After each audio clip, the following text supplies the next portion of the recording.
Mr Speaker. Well, today we mark the 80th anniversary of D-Day, and we give thanks to all who stood for liberty, and we remember and honour all who fell.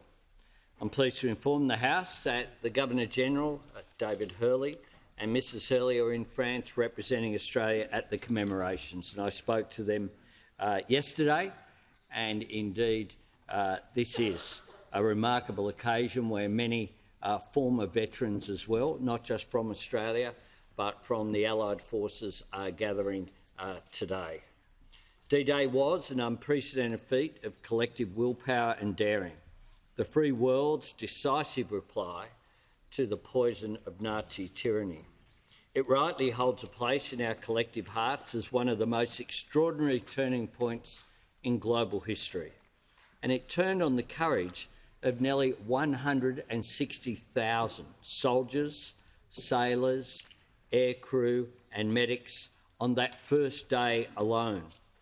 It was the greatest armada of ships, landing craft and aircraft the world had ever seen. Rarely has a shore been as fateful as the Normandy coast was on that day. As General Eisenhower told them, the eyes of the world are upon you. The hopes and prayers of liberty-loving people everywhere march with you.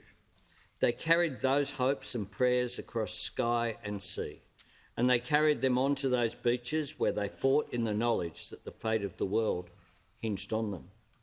Cinema has given a sense of how it looked, yet what will always remain elusive to us is how it truly felt. The chaos, the noise, the desperation, and yes, the fear. Yet also the determination, the camaraderie, the overwhelming sense of purpose. From that fierce cauldron of heroism and sacrifice would flow a force that ultimately swept half a continent. Among all the British, Canadians and Americans, our tendency is not to think of D-Day as a story with masses of Australian voices. So many Australians were, of course, defending us much closer to home by then. Yet there were 3,300 Australians serving on D-Day, and they acquitted themselves as bravely and nobly as in any theatre of war. There was even an original Anzac among them, George Dixon, a Tasmanian who was wounded at Gallipoli after managing to enlist, showing some creativity, aged just 15. Think about that. So he was no stranger to fateful shores when, decades later, he took charge of one of the Canadian tank landing craft at Juno Beach.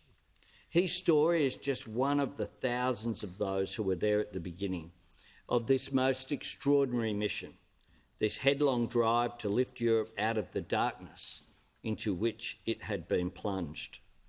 8 decades on, we are reminded tragically often that peace is far from a foregone conclusion.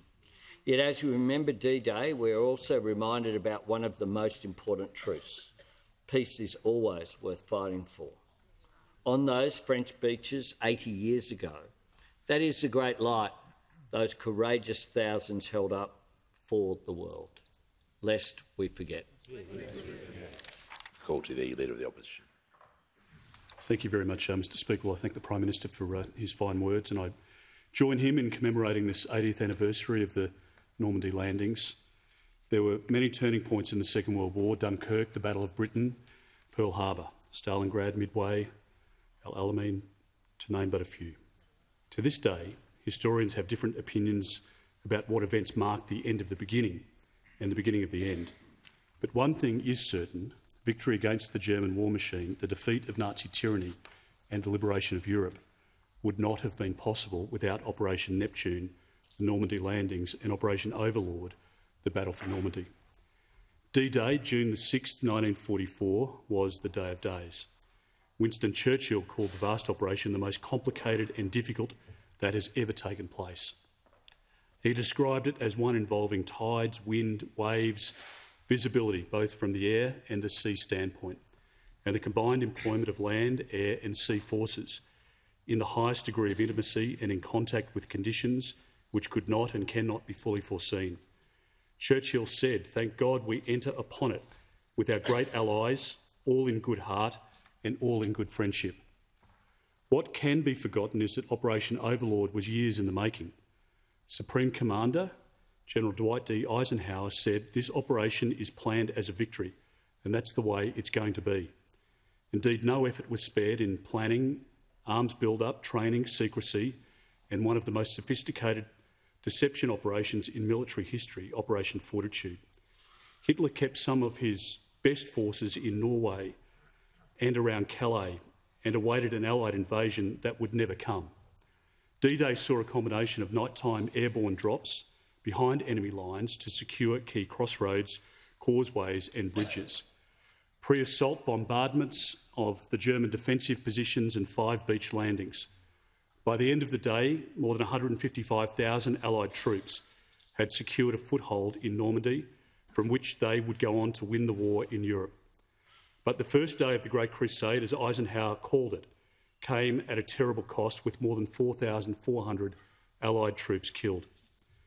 Mr. Speaker, today it's our honour as a nation, it's our privilege as a parliament to acknowledge, to commemorate and to pay tribute to the 3,200 Australians who were involved in D-Day, including the 13 Australians who were killed.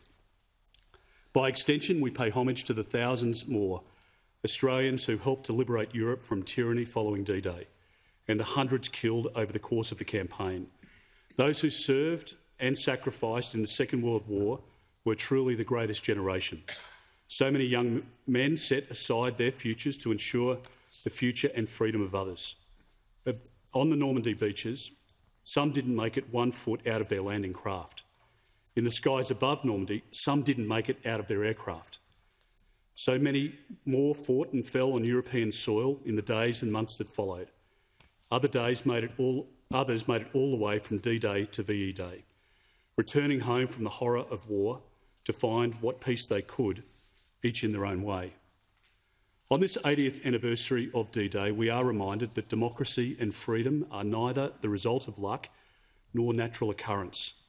We are the beneficiaries and custodians of the great inheritance of democracy and freedom which the greatest generation defended and preserved through their service and sacrifice. Our gratitude to them must never wane. Our duty to them is to never drift into complacency when peace is threatened in our times. Our memory of them must never fade. Their lives and endeavours are a reminder of the commitment needed to repel tyranny, of the courage needed to preserve liberty, and may they continue to be an inspiration to our generation and those that follow us of the importance of such commitment and courage, lest we forget.